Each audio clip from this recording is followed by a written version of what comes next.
Good morning, class. This is Papa Llama again. So, first of all, thank you very much for all the responses and everything that you sent me on the last video that I had. About 50% of you agreed with me, 50% of you thought I had no idea what I was talking about. So I thought I'd make up this second video to try to help explain my thought process and to really point out a few things. And for those of you who have not seen that first video, I'm going to link it somehow onto this video and then definitely put a description down in the bottom, and you can link down there so you can click on it. So here's the main question.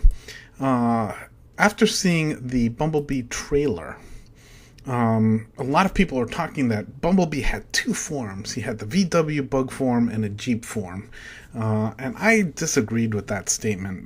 My stance is that these are two different Transformers. Okay, you have the Bumblebee VW bug form, and then you have the second Transformer, who I suspect is a Decepticon by the name of Swindle. Okay, and so for the rest of the video, I'm going to tell you why I think this is.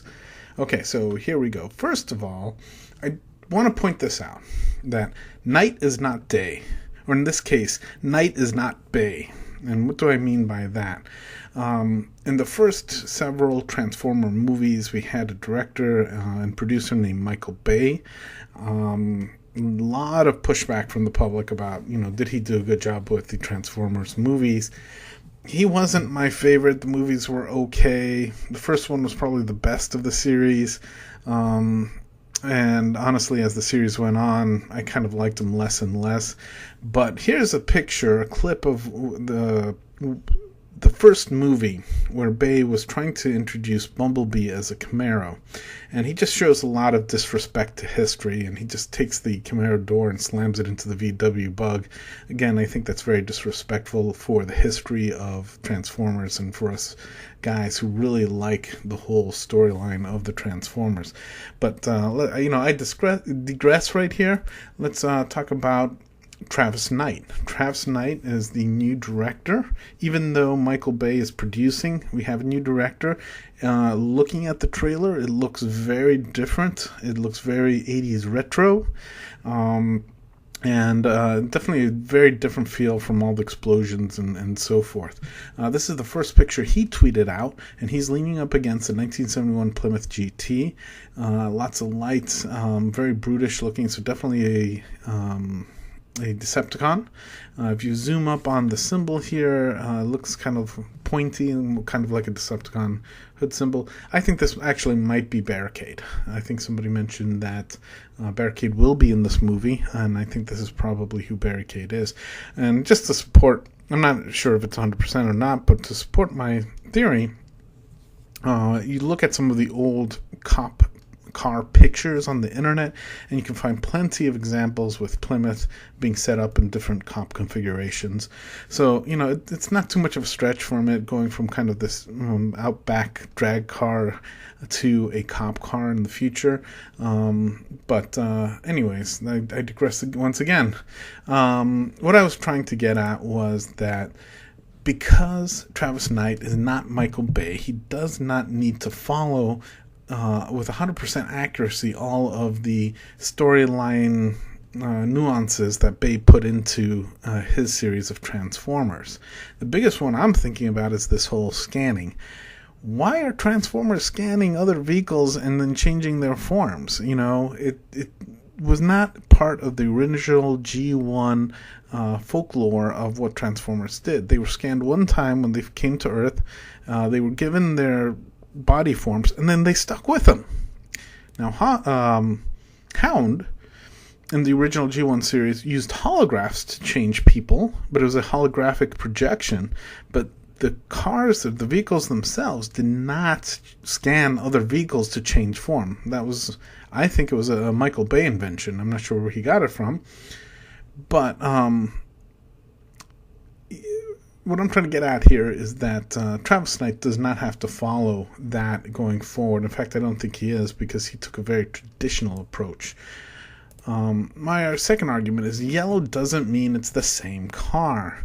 And this is what I mean. This is a picture that they released. It's a 1967 VW bug, yellow bug. This is a yellow Jeep. Bug, not bug. Bug, Jeep. Okay? Not the same manufacturers. One is by Volkswagen, one is by Jeep. Well, at that time they were called something else, and I'll get into that in a little bit.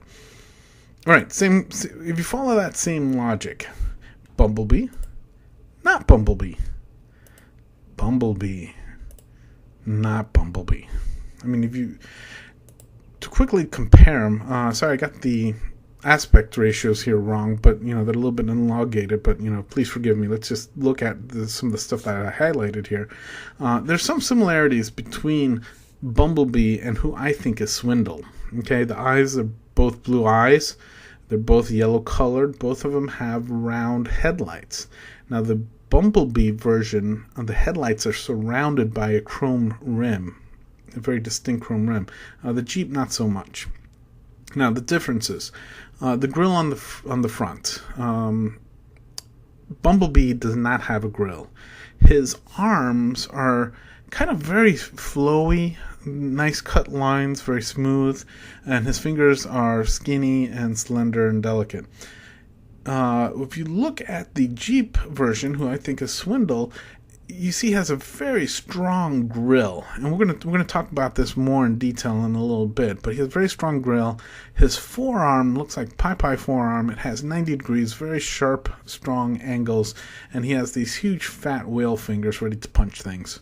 So you can see that there's just differences in the robots. And, if you were to just look at these two pictures, you could say, well, yeah, those are two different robots, and they have two different car forms.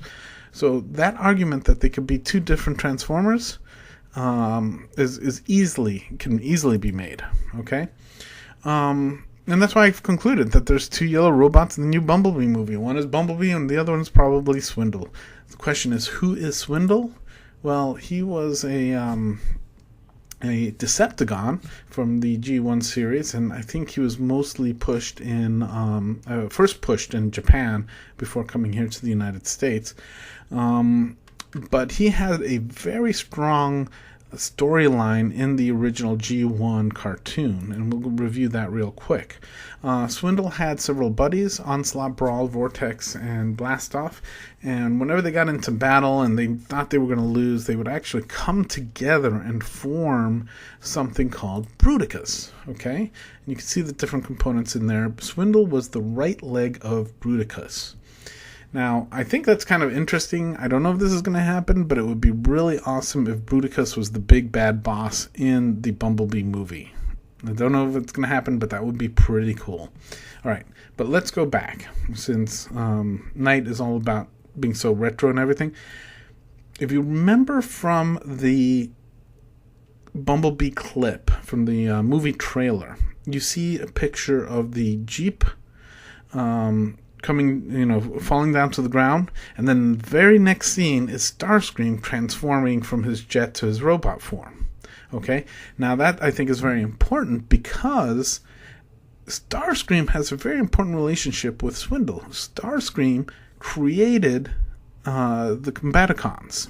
Okay? As the story goes, Starscream was number 2 in line after Megatron. Starscream tried to take over by kicking Megatron out. He lost, obviously, got kicked out of the group and went to an island where he found a bunch of old World War II vehicles that he built up, stole a bunch of personality chips, put them in the vehicles, and therefore he created the Combaticons, and ultimately they formed Bruticus. Okay, so Swindle and Starscream have a very strong and long history together, so it doesn't surprise me that both of them are going to be in the same movie whatsoever. Now, also, what's interesting is that Swindle has this very entrepreneur, very swarmy personality. He's kind of like this entrepreneur trying to sell everything, trying to always make a fast buck, always looking after himself. He doesn't care what he does as long as he can make a buck out of it. There was actually one episode where Bruticus got blown up, and Swindle was the only survivor, and so he took all his friends and started selling used pieces around to different military groups. And then Starscream, of course, found out and got mad and told him, okay, let's rebuild. Bruticus, and so Swindle had to go back and rebuild Bruticus and everything. So very complex, very involved storyline in the whole G1 series. Again, I wouldn't be surprised if that's what the Bumblebee movie is going to be kind of playing off of. So really, I think it's going to be Swindle. There was just too many G1 versions of Swindle popping up, and he may not have been one of the main popular ones, but he was definitely a very strong part of the storyline. So somebody mentioned to me, well, who else can it be? Maybe it was Hound, who just painted yellow. That's a possibility. I don't know. I mean, Hound originally was a military Jeep, and he was one of the Willie Jeeps in the original one. Here I have two pictures. Hound is the military Jeep, and in the set one here, he's a Wrangler Jeep. And the one on the left was a toy series from the United States. The one on the right is a toy series from Japan. Any case, it could also be Brawn, Outback, Gears, or Swerve. They were all Autobots. All of them have grills, if you look down here, that have vertical slats, okay? And that's kind of why I was identifying these guys as possibilities for that one. I don't know. These were all friends of Bumblebee. So, yeah, they might have got dressed up as him or have been in some kind of holographic projection or something with him, but it just doesn't make a whole lot of sense. But who knows? We'll see. Somebody else mentioned that, but, in the Bumblebee movie trailer, there's this definite, Autobot logo on his head. When I went back and I looked at it, and yeah, Bumblebee does have an Autobot, very distinct, very strong logo on his forehead. But when you go back and you look at the Jeep, who I think is Swindle, when you try to look at his Autobot symbol, they're always smudged and blurred. And you really can't tell if those are Autobot or Decepticon logos. Just, go back and look at it and, make up your mind for yourself. This first one, maybe it kind of looks, like an Autobot, not like a Decepticon. But then when you look at the second version, you can see at the top of the head is a very distinct V, So the forehead looks like a very distinct Decepticon logo. The mouth area looks like a distinct Autobot logo. So I don't know. That's like a 50-50 for me. But I just thought it was kind of interesting. I thought there would be a strong Autobot symbol on each of them. Okay. Next part.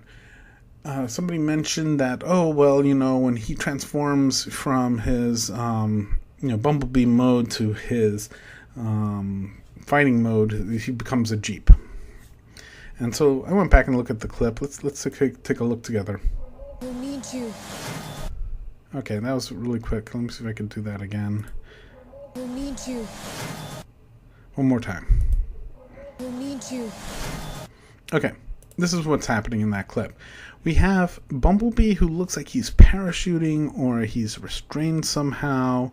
You can see some ropes with a knot on here attached to his chest plate.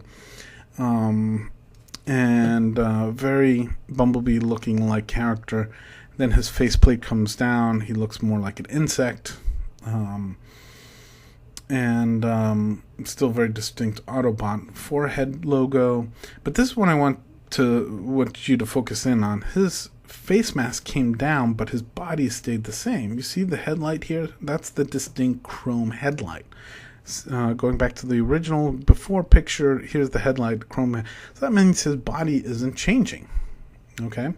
So I don't think that when Bumblebee goes into battle mode, he changes into a complete different robot-looking thing, okay? I think that does support my theory that, there's a second yellow transformer in this movie. Somebody else said, well, Bumblebee does have these slats, and you should go look at them. I looked at them. It looks like these are pictures of the interior of the Bumblebee car. And when the radio first goes off, and I found some slats here. They're on the driver's side. They're obviously part of the instrument panel.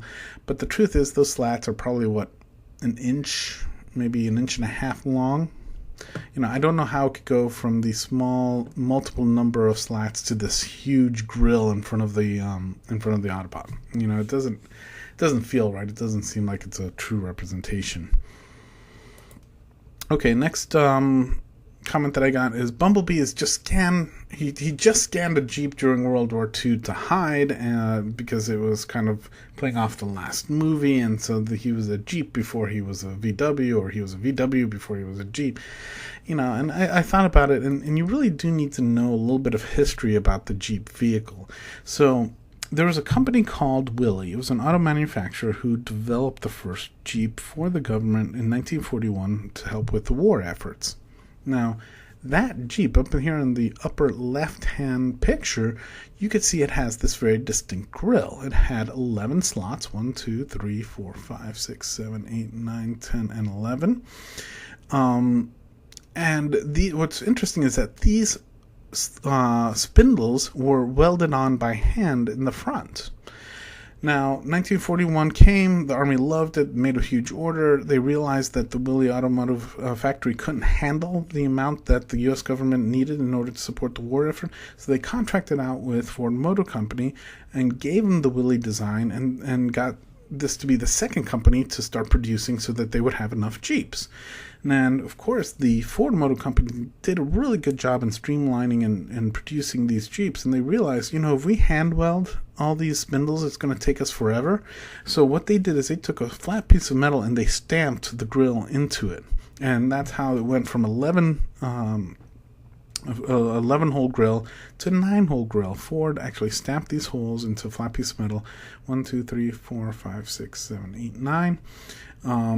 It saved a lot of time, was able to make a whole lot more Jeeps. Now, what was interesting is that they patented this process, but they allowed the Willys Jeep to take it to help them manufacture the Jeeps. So they took it and they started. So if you look from 1942, all the Jeeps then had 9 slats in their front end. Now, 1945 comes, the war is over. Ford Motor Company cannot produce the Jeep anymore, but Willys can't produce the 9-slat grill. So what happens is that Willys continues making a civilian version of the Jeep, but it changed the grill a little bit, and so then it had 7 slats. Okay, so it went from 11 to 9 to 7. Now, here's a picture of the of who I think is Swindle. It has 1, 2, 3, 4. Well, it has like 1, 2, 3 and a half slats here. And if you really look at it, if this is symmetrical, you'll see 3 and a half and 3 and a half. So that's 7 slats. So this means that this Jeep is representative of a post 1945 Jeep.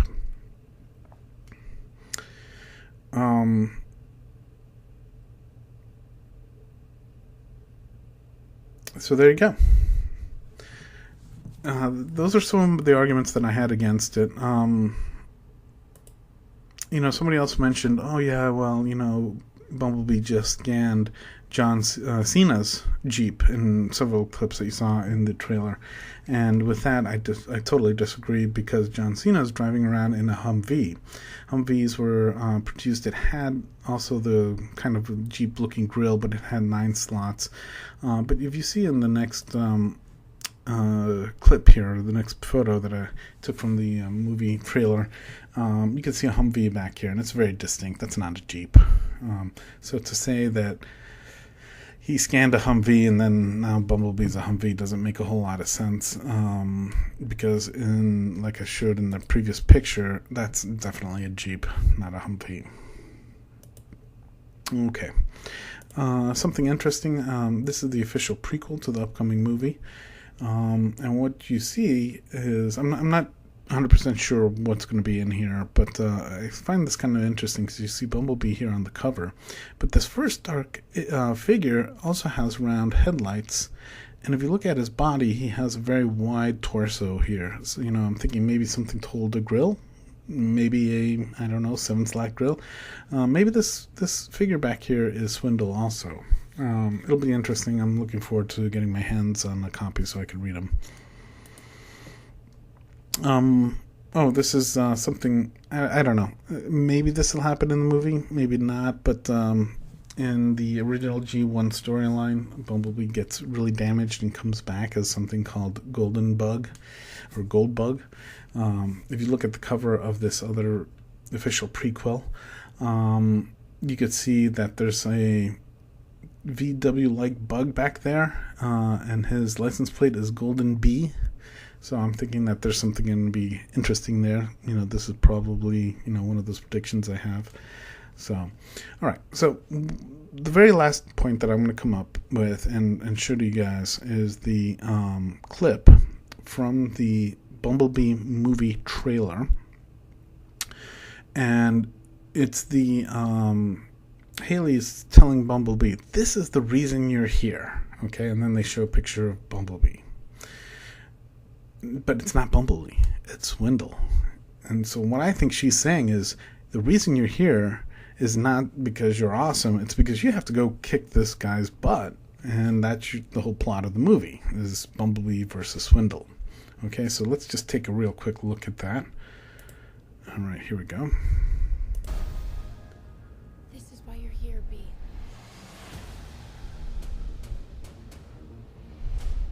B.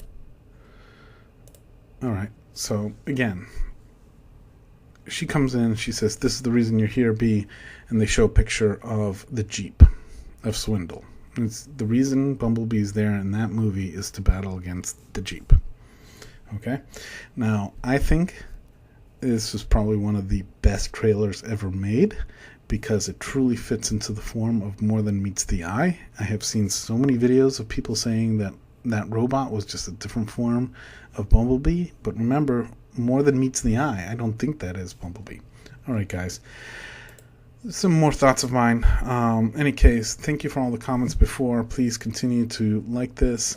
Please subscribe, hit the bell, and you'll be the first to know when I release new videos. I have probably 3 videos that I'm currently working on that you should know about, that are coming out within the next week or two. Okay? All right, take care, and class dismissed.